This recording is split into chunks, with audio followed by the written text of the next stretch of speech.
Gracias a todos por estar aquí. Vamos a dar comienzo al seminario.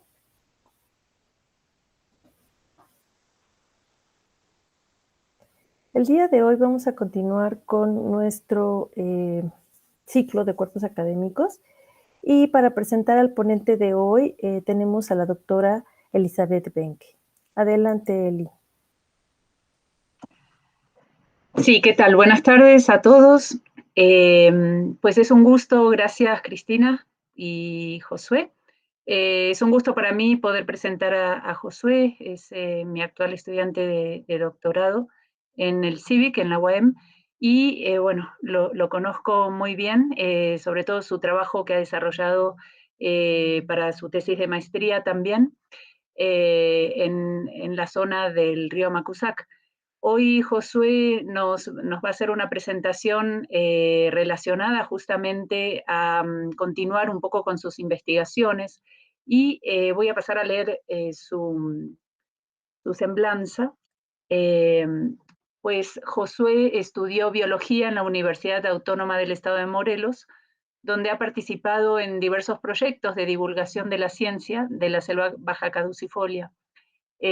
Como les comentaba, llevó a cabo un proyecto, bueno, primero sobre el síndrome de polinización en el género Fabaceae, completó luego su máster en manejo de recursos naturales y conservación ecológica, haciendo estudios de la dinámica de nutrientes de ecosistemas dependientes de agua subterránea, en particular ciclos de nitrógeno, y combina diversas disciplinas. Justamente eso es lo tentador y lo llamativo del interés de Josué de meterse en la multidisciplina, lo cual es muy complejo muchas veces, ya que une disciplinas como geología, hidrología, hidrogeología, biología, etcétera, ¿no?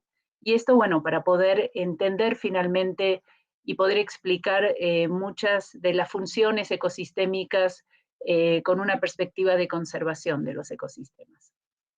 Josué se encuentra actualmente en El Salvador, participó en la elaboración de la Ley de Agua Subterránea y Pozos del Estado Plurinacional de Bolivia, es coautor del artículo Seed Dispersal and Conservation de la Encyclopedia of Animal Behavior de la editora Elsevier, coautor del capítulo de reguladores de ecosistemas del libro de Morelos de Biodiversidad de Morelos de la Comisión Nacional de la CONABIO, ¿no? La Comisión Nacional para el Conocimiento y Uso de la Biodiversidad.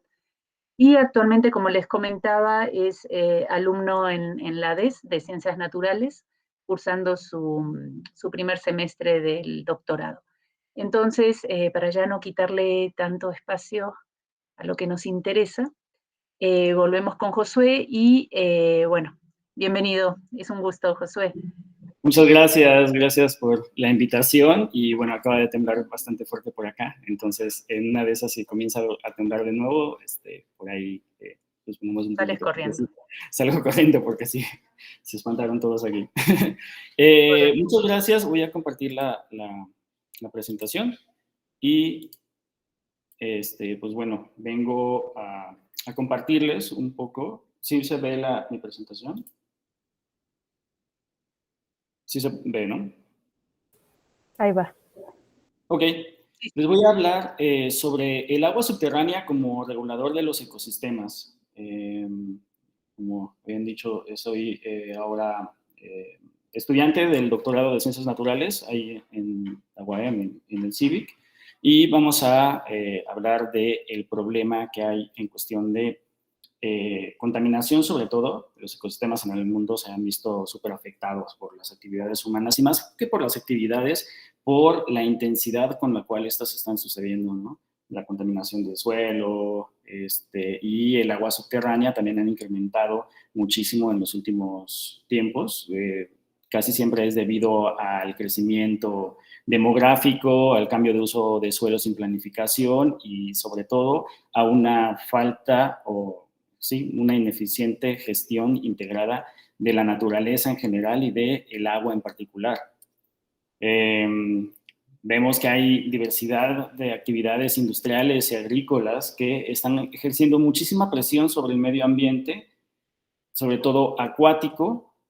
También resulta una alteración increíble de los procesos ecosistémicos clave, como la productividad primaria y el ciclo de nutrientes en ecosistemas acuáticos superficiales, pero también en el agua subterránea.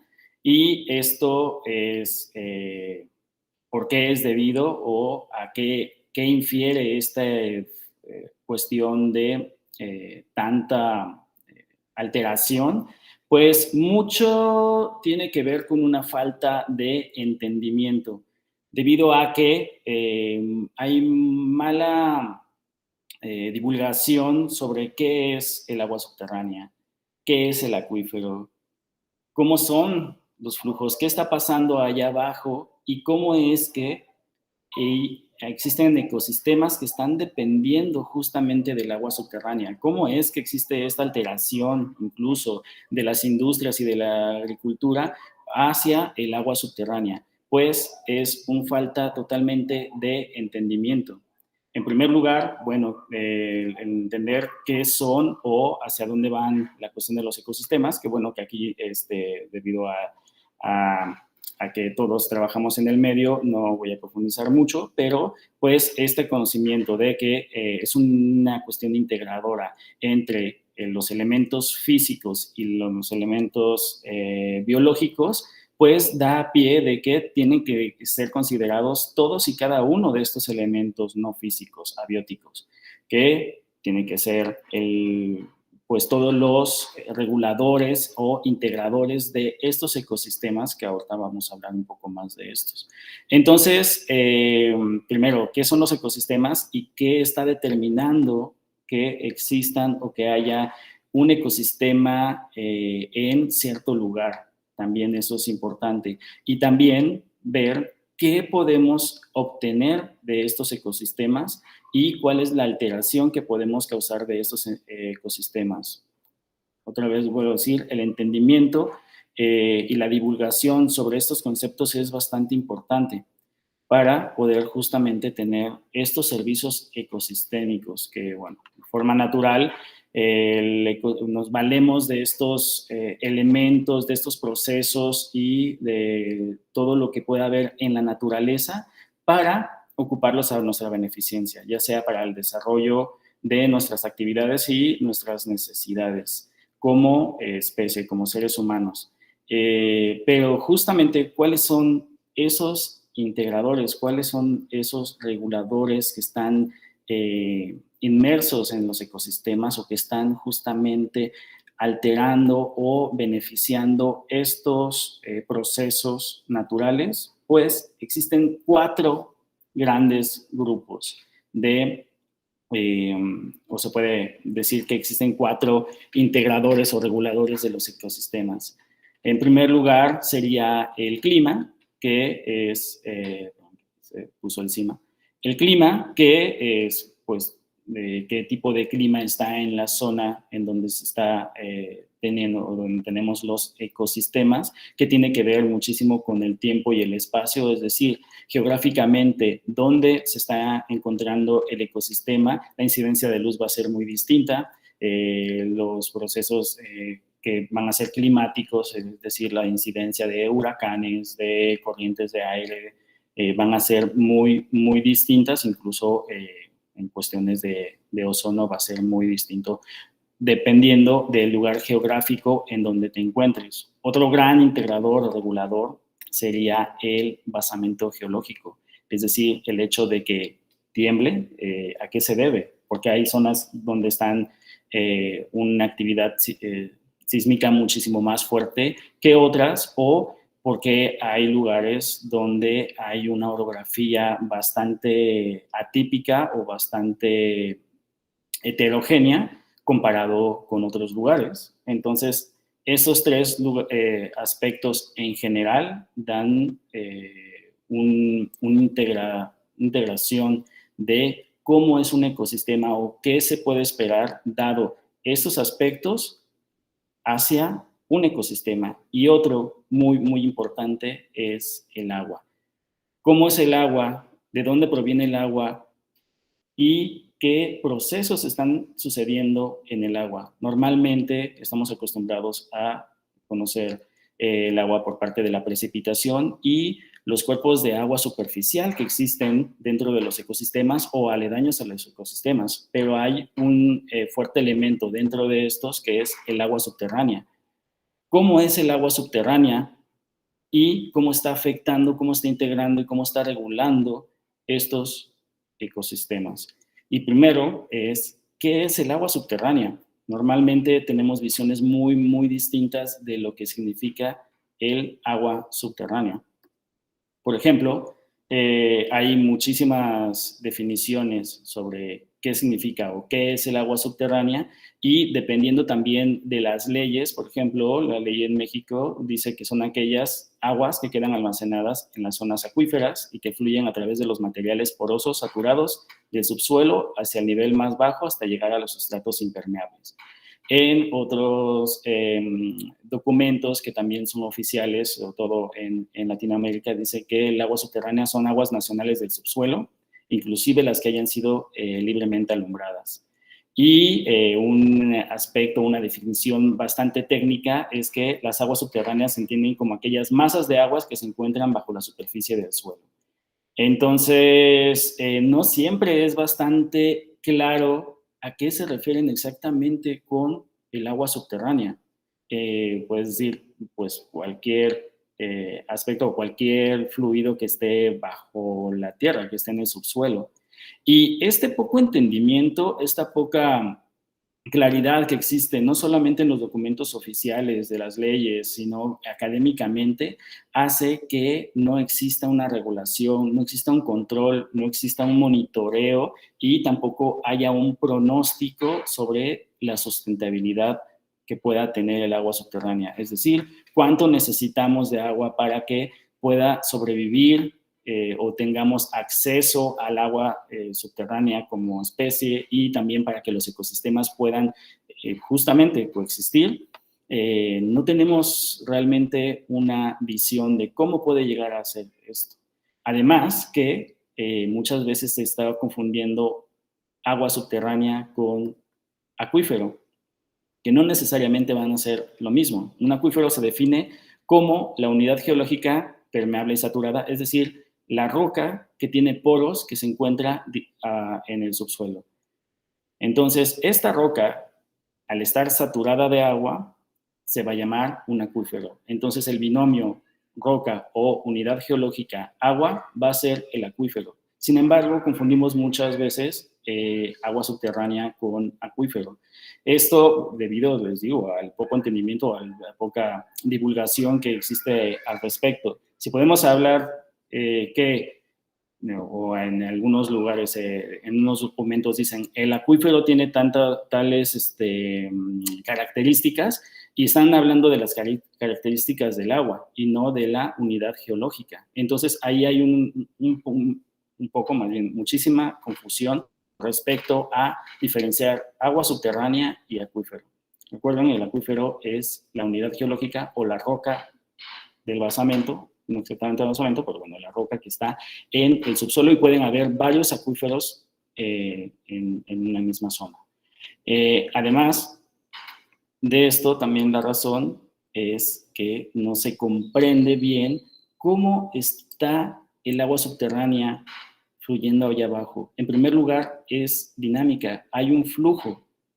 No es estática. Normalmente también escuchamos que hay aguas que están estáticas o que están, no encuentro la palabra que normalmente se refieren a que las aguas subterráneas están inertes. Y no, hay una dinámica por gravedad, por cuestiones totalmente físicas de si hay una recarga y está saturado todo el acuífero, pues va a haber por un empuje mecánico y va a buscar una salida a este agua. Ahora, ¿qué tipo de salida va a encontrar? Pues va a depender de los flujos. Para esto hay una teoría que se llama teoría de flujos, sistema de flujos subterráneos, que habla que normalmente tenemos 3 flujos, unos que son locales, que van a fluir de una zona de recarga y van a descargar en un lugar bastante cercano. Y el tránsito del agua, de una molécula de agua, puede durar desde semanas a pocos años. Intermedia es de que de la zona de recarga a la zona de descarga puede ser un poco más prolongado ese camino y pueda llegar de 2, 3 años a incluso un poco más de 100 años, o depende cómo sean los flujos, puedes determinar si puede ser incluso hasta 1000 años. Y hay otros flujos que son regionales, que van a tardar incluso miles de años en poder aflorar o poder descargar. Todos este tránsito, bueno, además en este aspecto, estos flujos no se van a mezclar entre sí, tienen características tan peculiares y en cuestión físico-química que es muy difícil que se puedan mezclar. Debe de haber alguna presión mecánica que haga que se puedan mezclar estas aguas. Igual ustedes lo pueden notar cuando van tal vez a un río y sienten una corriente de agua un poco más fría o más caliente que la corriente en general, ¿no? Y así igual pueden pensar de que alguien se hizo del baño, pero también puede ser una corriente que pueda llegar de otro sistema de flujo. Y también por eso es que hay mucha diferencia entre la calidad y cualquier aspecto físico-químico del agua, llámese temperatura, aspectos químicos, geoquímicos, como acá. En una recarga, si hay un flujo regional, va a estar muchísimo más tiempo transcurriendo en el acuífero hacia la zona de descarga, y esto le va a proporcionar aspectos físico-químicos muy característicos justo de este flujo, que van a ser muy distintos a un flujo intermedio o a un flujo que va a ser mucho más localizado. Y estos flujos, les digo, que pueden durar incluso miles de años. Y justamente todas estas interacciones químicas, todos esos procesos químicos al momento de descargar van a crear las condiciones para que ciertos ecosistemas, en particular ciertas comunidades de plantas, las puedan aprovechar, ya sea en zona de manantiales o en humedales, pero también las xerofitas, esta comunidad de plantas que vive en zonas áridas, puede aprovecharse de estos flujos porque están buscando justamente sus raíces. Ahorita vamos a ver un poco esta parte.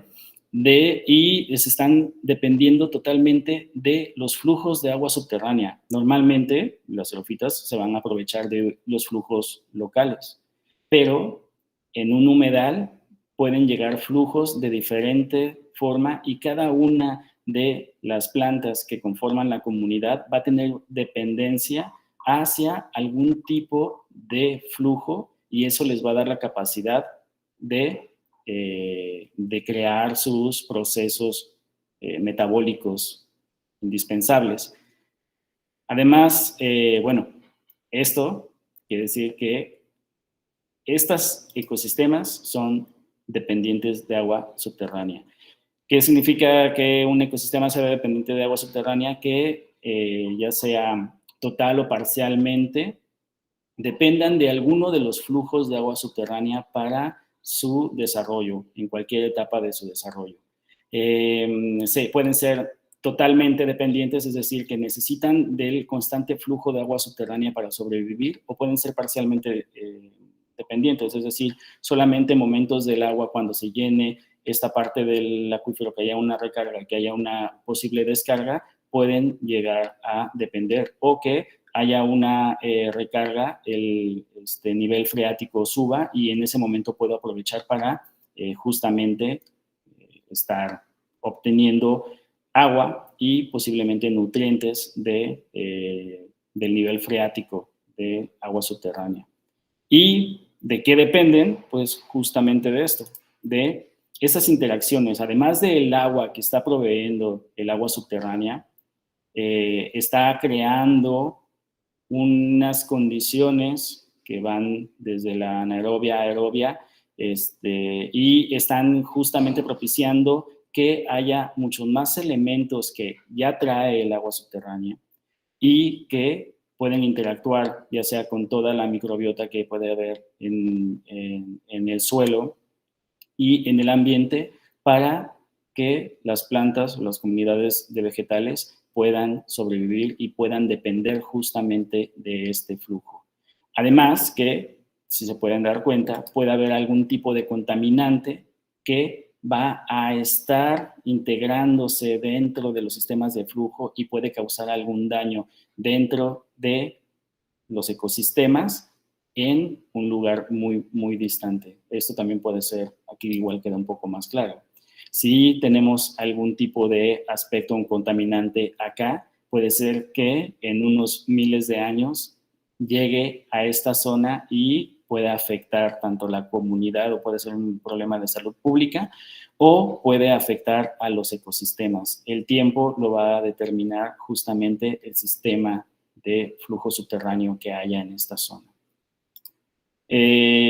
¿Cuáles son los ecosistemas o cómo podemos conocer cuáles son estos ecosistemas? Pues en general hay tres, pero bueno, hay un tipo que son terrestres, que alguno de los miembros o en general la comunidad de vegetal va a tener un desarrollo de raíces más larga que esté buscando justamente dónde está llegando el nivel freático. Las raíces crecen y se acomodan y extraen agua y nutrientes que necesiten dentro del nivel freático, y hay muchos ejemplos. Por ejemplo, en nuestra zona, las acacias pueden llegar a ser, sobre todo las acacias africanas, tienen un desarrollo mucho más grande, pero también en la selva baja caducifolia, las acacias tienen una raíz bastante profunda. Los eucaliptos tienen raíces muy, muy profundas. Los eucaliptos son unos pozos increíbles, succionan muchísima agua, y ese es también uno de los problemas que han tenido, porque pues son, ¿cómo se llama?, especies que están amenazando los ambientes porque no son de esta zona. Entonces hay que tener cuidado también dónde estamos poniendo. Puede que las demás especies nativas se queden sin los recursos de agua subterránea, incluso al lado de el eucalipto o en los flujos, en el flujo hacia abajo o donde va corriendo el flujo subterráneo, a causa de poner una especie exótica como el eucalipto. Entonces hay otro punto para tener en cuenta de las especies exóticas, el daño que podrían llegar a hacer. Y además de las especies o de las comunidades terrestres, que así se podrían llamar, que no están muy cerca del cuerpo de agua, sin embargo, sus raíces pueden llegar a absorber el agua subterránea del nivel freático. También están los humedales, que justamente dependen de esta emanación de agua por medio de manantiales, que son también los humedales, y también los que están en las zonas cercanas a los cuerpos de agua, porque no tienen un contacto directo y que dependen de esta fluctuación del nivel freático para justamente su supervivencia. Entonces vamos a encontrar tres tipos en general, que serían los terrestres, los humedales, que están más cerca en el cuerpo de agua, y los aluviales, que están cerca de un cuerpo de agua pero no en contacto directo. Y estos ecosistemas, debido a que justamente tienen un cuerpo de agua, son los ecosistemas riparios y tienen un impacto muy, muy grande debido al desarrollo humano, que normalmente hay desarrollo humano en la llanura de inundación de la emanación del agua subterránea y la creación de ríos perennes. La canalización de estos cursos de agua también, y por lo tanto crea una alteración dentro de los flujos y dentro del cuerpo de agua cuando ya emana, y también la propagación de especies no nativas, como lo habíamos visto en el caso del eucalipto, o especies animales no nativas, que también puede cambiar totalmente las condiciones físico-químicas del agua y pueden justamente tener algún problema dentro del ecosistema. Pero justamente esta visión y esta parte de cómo está emanando el agua, cómo están yendo los flujos de agua subterránea y cómo es esta interacción con los ecosistemas, explica claramente los ecosistemas perennes. Es decir, si tenemos un lago, un río o un oasis que es perenne, ¿por qué? Es debido al agua subterránea. Es decir, en época de secas, vamos a tener cuerpos de agua constantes debido a la emanación del agua subterránea. Y las condiciones que traiga el agua subterránea van a ser determinantes para la subsistencia de dicho ecosistema. Es por ende que es muy importante reconocerlo como un integrador y como un regulador de estos ecosistemas. Y que esta agua subterránea depende totalmente de la zona de recarga, la zona de descarga y por dónde circuló, es decir, por por los acuíferos donde pudo haber circulado. Pero además, el agua subterránea en sí es un ecosistema propio, ya que existen muchísimas especies que dependen de las condiciones intrínsecas del agua subterránea para su sobrevivencia. Y a estas especies se le llaman estivofaunas o fauna del agua subterránea y solamente las vamos a encontrar en emanaciones, en lugares donde haya agua subterránea y que no tengan contacto con el sol, por ejemplo, por eso tienen este color tan translúcido. Y es por eso que se le considera justamente al agua subterránea como un ecosistema propio.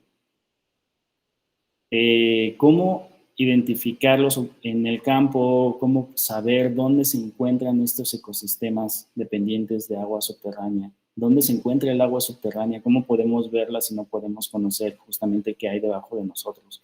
Pues existen muchas herramientas. En primer lugar, nos valemos de los sistemas de información geográfica para conocer cuál es la distribución de un estrés hídrico. Por ejemplo, esa es la zona norponiente del estado de Morelos. Por acá está la ciudad de Cuernavaca. Y vemos que en esta imagen satelital, que es en una época seca, podemos ver cuál es el estrés hídrico y los lugares que son los más azules, no hay estrés hídrico. Por lo tanto, quiere decir que aquí hay cuerpos de agua que, como ya lleva un buen tiempo que no está lloviendo, probablemente estén dependiendo del agua subterránea para subsistir hasta la fecha. Entonces vamos a ir a localizar estos cuerpos de agua y podemos también conocer, debido a la cuestión geológica, todas las formaciones geológicas que existen, cuál puede ser el curso o el flujo de agua mucho más probable. Y también hay aspectos del agua, aspectos geoquímicos muy, muy importantes que también van a funcionar o van a servirnos a nosotros para detectar qué tipo de flujo subterráneo es. ¿Es local, es intermedio o es un flujo regional? Para eso nos valemos de las propiedades físico-químicas y de isótopos, en este caso radioactivos, pero también pueden ser estables, para detectar de dónde viene el agua y hace cuánto incluso es que lleva ahí adentro en el subsuelo. Entonces es bastante importante como ven, muchísima integración de muchísimas áreas, como es, en este caso, la biología, la ecología, edafología, la geología y la química, para poder determinar cuáles son las condiciones que el ambiente requiere para valerse del agua subterránea y que son esenciales para que nosotros que trabajamos en cuestión ecosistémica veamos si puede haber alguna alteración por parte de algún elemento que esté en el agua subterránea hacia nuestro ecosistema dependiente de agua subterránea. ¿Qué nos beneficia? ¿Qué nos hace entender, conocer cómo es que funciona el agua subterránea y cuál es la importancia de de su entendimiento y de que haya ecosistemas dependientes de agua subterránea, en primer lugar, la conservación tanto del agua como de la naturaleza, de nuestros ecosistemas. Si tenemos identificado cuál es la calidad del agua, la calidad de la salud ecosistémica, incluso la salud pública, podemos ver si puede llegar a haber alguna alteración, o incluso si hay alguna alteración, poder localizarla dentro del flujo de sistemas de flujo de agua subterránea. Incorporar leyes que sean realistas, que introduzcan justamente estas cuestiones de agua subterránea, que sea una visión totalmente intrínseca, que sea totalmente realista para saber qué tipo de agua podemos obtener nosotros para nuestro consumo, cuánta agua puede haber y cuál es la implicación de justamente extraer algún tipo de agua. ¿Hay alguna alteración en los ecosistemas que están más abajo? ¿Hay algún aspecto que pueda dañar la salud pública? Todas estas cuestiones pueden ser resueltas con la visión de los sistemas de flujo de agua subterránea como un regulador. Crear programas de gestión de agua subterránea que sean realistas, es decir, ya tenemos el panorama de qué tienen, qué calidad e incluso cuánta agua subterránea pudiera haber dentro del subsuelo, y podríamos crear programas de gestión para justamente el agua en general y el agua subterránea en particular. Al final de cuentas, que igual se me pasó el dato, nosotros en México se estima que el 97%, 95% del agua que utilizamos tiene procedencia subterránea. A pesar de que puede ser que la obtengamos de agua superficial, esta agua superficial tuvo una emanencia o viene directamente de agua subterránea. Por lo tanto, es bastante importante reconocer el agua subterránea y crear las condiciones para que haya leyes justamente que regulen, controlen y que estén a favor de la conservación, para crear también programas de gestión y para nosotros crear proyectos, y también que tengamos base de estos elementos para nuestros proyectos. Es decir, nosotros siempre vemos que el clima, incluso el suelo, o hasta podemos describir qué tipo de formaciones geológicas pueden haber dentro de nuestras áreas de estudio, pero no le hacemos caso del agua subterránea, no le estamos diciendo qué aspectos tiene el agua subterránea o si tiene algún efecto dentro de las poblaciones que estamos trabajando, de las comunidades vegetales, y si esta vinculación de las comunidades vegetales con el agua subterránea tiene también alguna alteración a las comunidades animales de las cuales nosotros estamos trabajando. Entonces, es un integrador muy importante, y es por eso la necesidad de entenderlo, de comprenderlo y divulgarlo, y también de estar creando proyectos para beneficiarnos al final de cuentas todos. Hemos trabajado justo con este tema desde ya hace algún tiempo, y justamente en el libro de la diversidad de Morelos se expone el agua subterránea como un regulador de los ecosistemas, y además se ve cuál es la dinámica del agua subterránea. Aquí el doctor Eric Morales, del Instituto de Geología de la UNAM, crea o hace un modelo de cuáles las rocas o cuál es la geología del estado de Morelos. Hace 3 transectos, pero bueno, esto va de la sierra de Chinautzin hacia el río Amacuzac por el centro del estado de Morelos, y va diciendo cuáles son las unidades geológicas y las características de esas unidades geológicas, y cómo es el agua subterránea que está atravesando, que está fluyendo por ella. Por ejemplo, en el bosque de agua, sí es bosque de agua, pero vemos que hay una diferencia de 1000 metros entre la superficie y el nivel freático. Por lo tanto, crear pozos aquí es imposible, y por eso es que hay tantos problemas de agua con las poblaciones que están al norte del estado de Morelos, porque no tienen un acceso directo al agua. Caso contrario que en la ciudad de Cuernavaca, que se encuentra acá, tenemos acceso, sobre todo un poco más al sur, acceso a muchísimas emanaciones de agua subterránea que van hacia las barrancas, que crean barrancas perennes, pero aparte tenemos el agua subterránea muy, muy cerca para crear pozos, que es justamente todo el sistema que se está beneficiando Zapac y el agua que nosotros consumimos, pero vean que viene de justamente la recarga del Chichinautzin. Esto en el centro y que pasa directamente por la ciudad, pero también hace al este y al oeste del estado y se ve también claramente cómo está fluyendo o cómo son los sistemas de flujo subterráneo dentro del estado de Morelos. Por lo tanto, ya existen los datos, solamente hay que ocuparlos justamente para nuestro sistema, si es que estamos trabajando en esta zona. Para la Sierra de Huautla no hay todavía datos, espero que se puedan sacar pronto toda la cuestión geológica y cómo son los flujos de agua subterránea para reconocer si existe alguna influencia de agua subterránea en toda la reserva, que sería bastante importante. Bueno, aquí también podemos ver que dependiendo de las características geológicas, geoquímicas que puedan haber justamente en estas rocas, vamos a tener las características del agua que está emanando.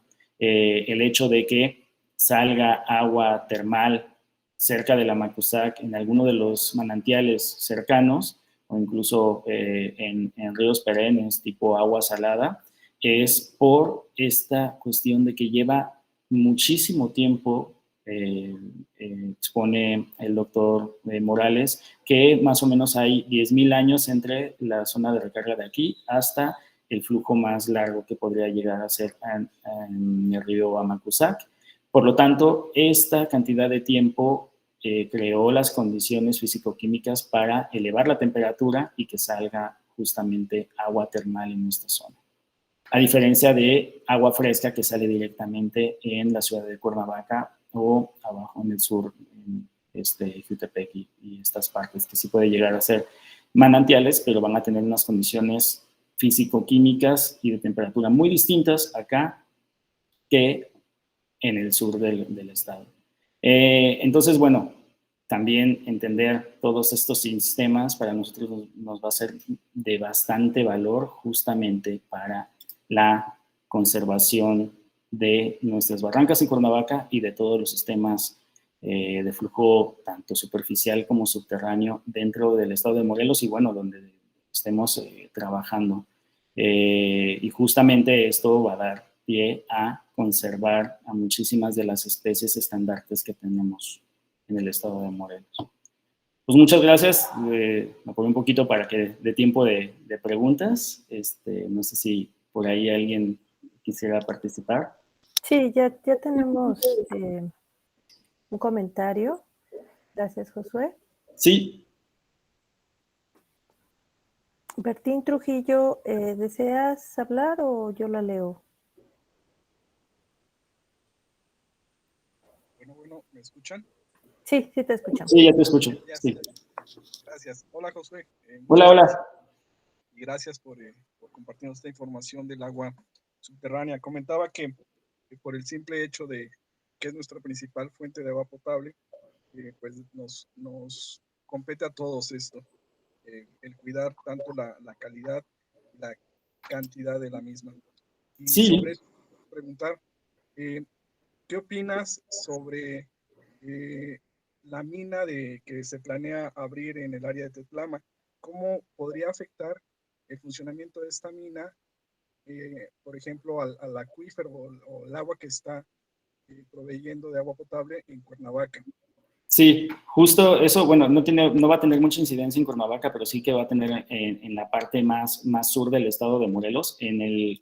Aquí nada más puse la gráfica del centro del estado, pero en el libro pueden ver las 3 secciones y una justamente pasa en esta sección de Tetlama. Lo que pasa es de que los flujos subterráneos, sobre todo los locales e intermedios, están muy cerca de la superficie. Por lo tanto, cualquier afectación, ya sea minera, sea algún tiradero o alguna emanación o algún derrame de algún químico, va a afectar justamente el agua subterránea. Va a haber infiltración y va a haber afectación local, pero también va a haber afectación regional hasta donde lleguen los flujos. Por lo tanto, pues sí, cualquier tipo de afectación va a existir, a diferencia de que hicieras, por ejemplo, tal vez alguna cuestión acá arriba, ¿no? Que tal vez no lleguen los flujos, que solamente hay sí absorción, es muy porosa esta parte, se van a ir, pero no van a llegar tan rápido a estos flujos. Sin embargo, de todas maneras, cualquier tipo de minería, cualquier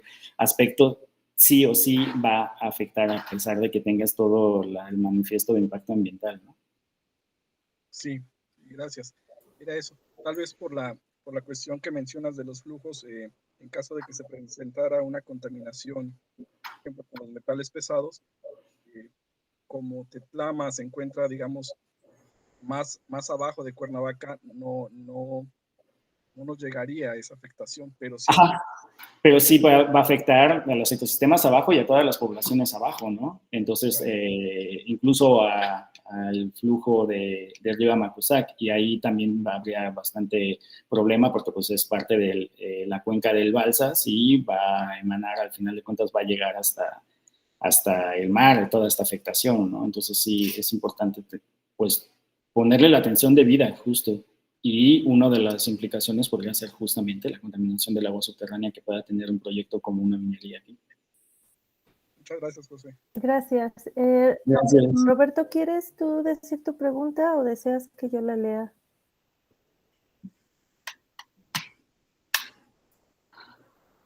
Ok. Roberto te pregunta, dice, buenas tardes, Josué. Gracias por tu presentación. Una pregunta, ¿la minería subterránea cómo afecta los flujos de agua subterránea?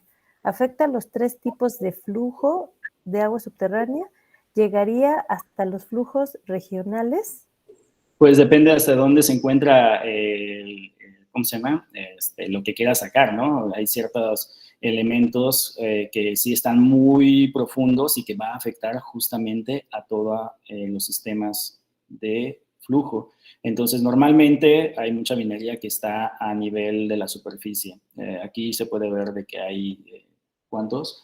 1000 metros, ¿no? Más o menos. Entonces hay una excavación tal vez de 500 metros que está afectando los flujos tanto regionales, locales como los intermedios. Entonces puede haber afectación ahí, puede tanto contaminar como también puede interrumpir estos flujos que hay allí. Por lo tanto, los ecosistemas o los poblados que dependan de estos flujos de por acá se pueden ver afectados, ya sea en contaminación o puede ser que haya algo en la calidad del agua que se está afectando o incluso en la cantidad de agua que pueda llegar acá.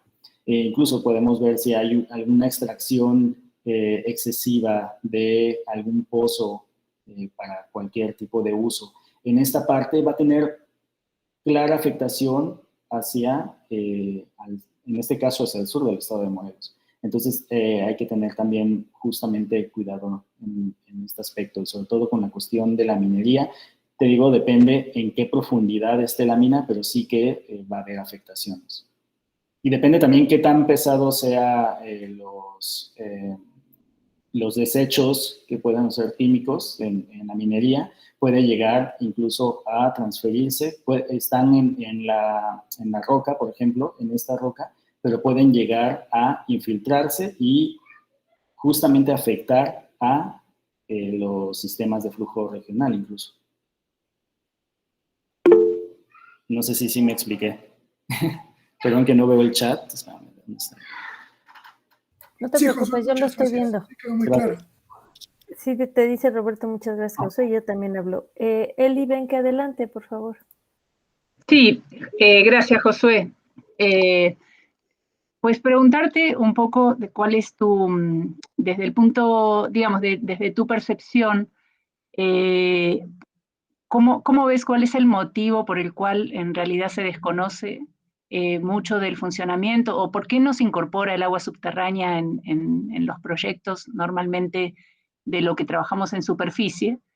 Si realmente del agua dulce disponible en comparación con los ríos superficiales, el agua subterránea es el 30% más, y los ríos representan el 0.4%, ¿no? Entonces, a qué lo atribuyes? Que a nivel nacional e internacional poco se le dé importancia a la cuestión del agua subterránea. Sí, yo creo totalmente una falta de entendimiento. Ahí hay un sonido. Es una falta de entendimiento. Uno, que no la podemos ver, no podemos imaginarnos que exista toda esta cuestión de flujos, de que haya un dinamismo total en el subsuelo, y además, ¿cuál es la dimensión? Al final de cuentas, es una dimensión bastante grande. Si hacemos seccionamos nuestras regiones por cuencas o subcuencas, sin embargo, esta cuenca puede tener un efecto muy, muy importante a las cuencas que están, no sé, en la descarga. Creo que el primero es la educación y que no existe divulgación sobre este tipo de aspectos. Otro es de que no nos metemos realmente nosotros como biólogos a entender este tipo de dinámicas que son bastante importantes, ya lo ven, para los ecosistemas.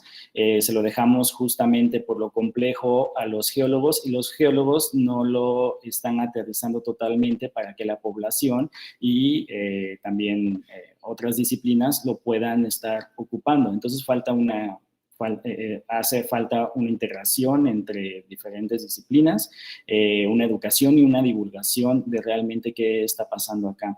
E incluso dentro de la hidrogeología, pues hay un debate bastante fuerte de que realmente esté funcionando esto, que sí se ve y claramente hay, está determinado de que funcione, pero otras personas ven como un acuífero, como toda esta unidad va a ser solamente un acuífero y lo que pasa ahí es solamente agua, ¿no? No ven los procesos que se están desarrollando justamente adentro y que podemos incluso hacerle zoom a esta parte, y aquí van a pasar procesos muy, muy, muy distintos que van a ser significativos hacia el resto de justamente el sistema de flujo.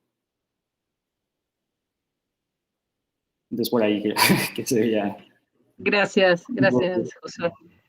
Gracias, Eli. ¿Alguien más que desee preguntar?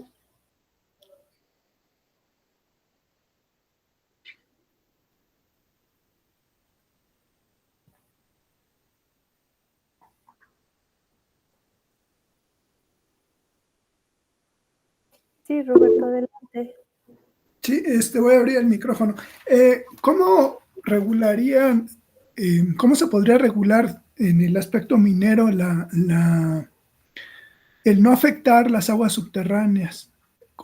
¿Es posible? ¿Tú crees que sería posible? No. No, realmente desconozco cómo sean los, ¿cómo se llama? Los permisos en cuestión minera. ¿Cuáles son las justificaciones para crear minería? Por ejemplo, hay varios países, acá estoy en El Salvador y es prohibida la minería, ¿no?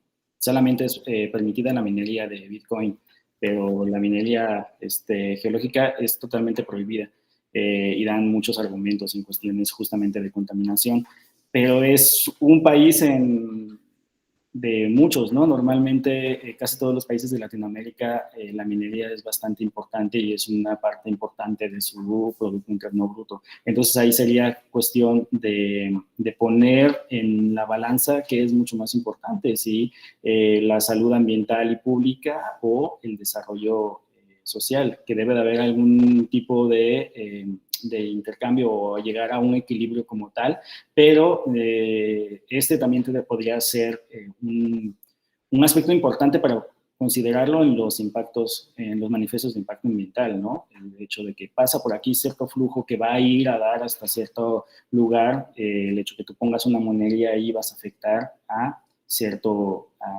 sector poblacional, poblaciones humanas y a tales ecosistemas. Entonces, se debe desarrollar.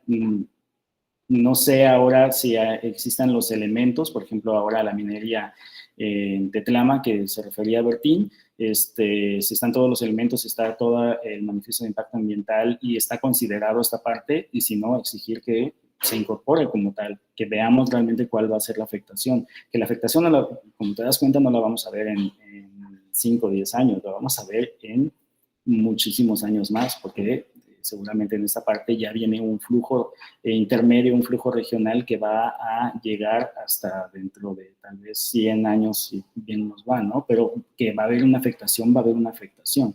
Entonces también esta cuestión, ¿qué tanto es permitido que haya un cierto tiempo de afectación o, no sé, en términos geológicos no va a haber tanta afectación? Entonces ahí lo tenemos que considerar y tenemos que desarrollarlo nosotros, ¿no? Gracias, sí, pues creo que lo mejor sería prohibirla.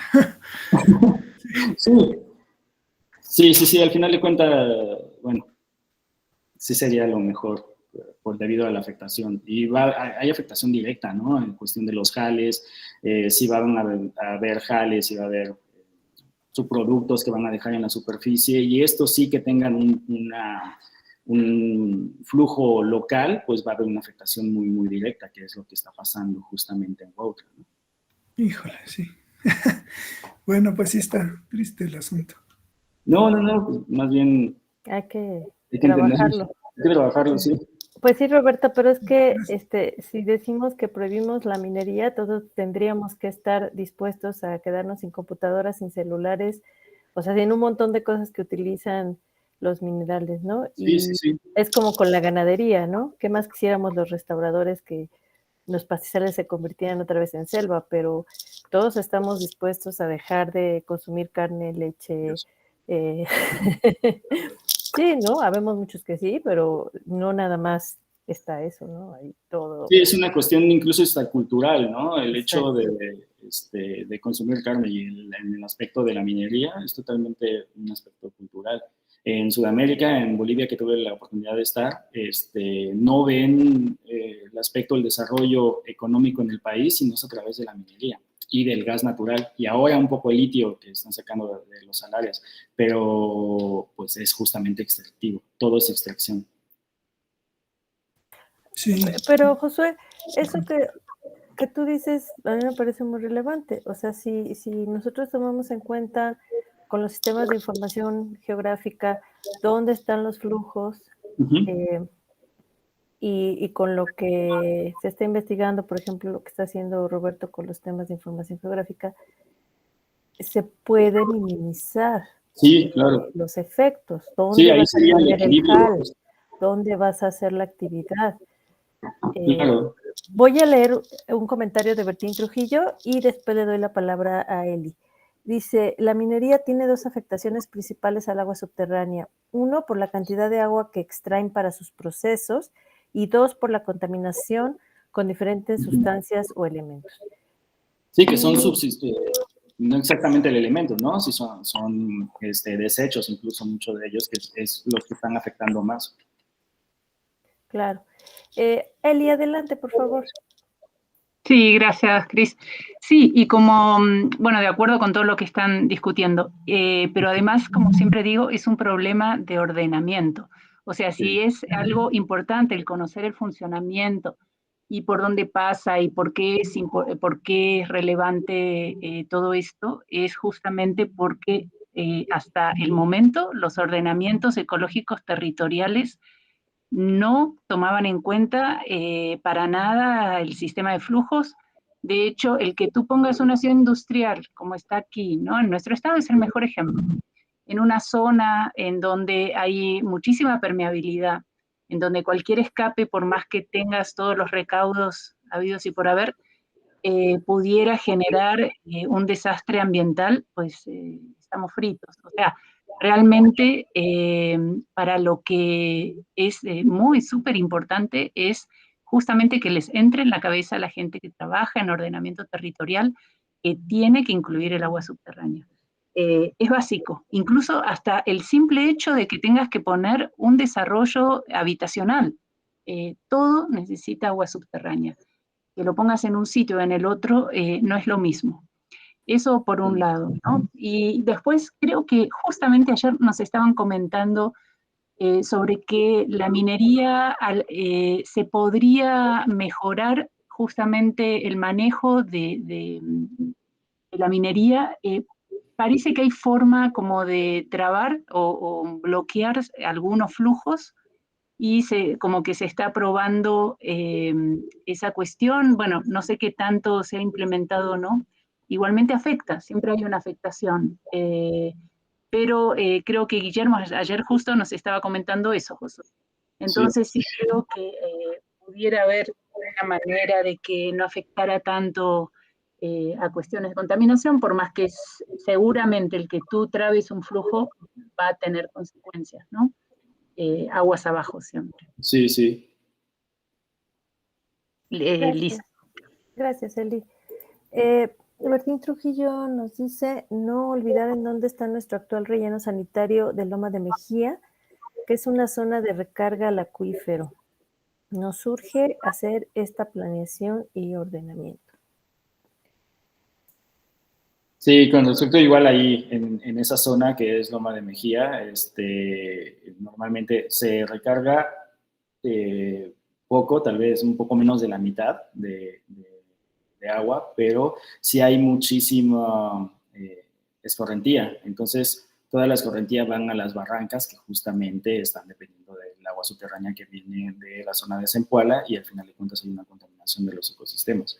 Entonces, sí que se debe de considerar, debe de ser integrador al final de cuentas. Por eso la cuestión de visión holística, porque creo que el agua es el elemento que se debe de considerar de cómo está funcionando, cómo está yendo, hacia dónde y por dónde, para ver cuáles son las afectaciones. Si tú estás afectando arriba, por más que sea un lugar donde no hay mucha infiltración, pero sí va a haber una contaminación bastante fuerte del aire que va a estar y del agua que va a ser por escorrentía llegar hacia los barrancos, ¿no? En esta zona. Entonces, pues sí, justo como dice Eli, tenemos todos los casos habidos y por haber dentro del estado de Morelos, a pesar de que es un estado pequeño, pero justamente nos da todas las condiciones para conocer este tipo de aspectos, este tipo de desarrollos, cuál es la afectación que puede tener a corto, mediano y largo plazo, ¿no? Muchas gracias, Josué. Bueno, estamos justos en el tiempo. Te agradezco mucho que te tomaste los tiempos muy bien. Quisiera decirles a todos que este es nuestro penúltimo seminario. Todavía nos queda uno más para terminar el semestre, que es del Cuerpo Académico de Manejo Sustentable de los Socioecosistemas. Y por ahora les agradecemos nuevamente el haber estado aquí y que tengan muy buena tarde. Muchas gracias. Hasta luego. Chao. Gracias. Gracias. Gracias.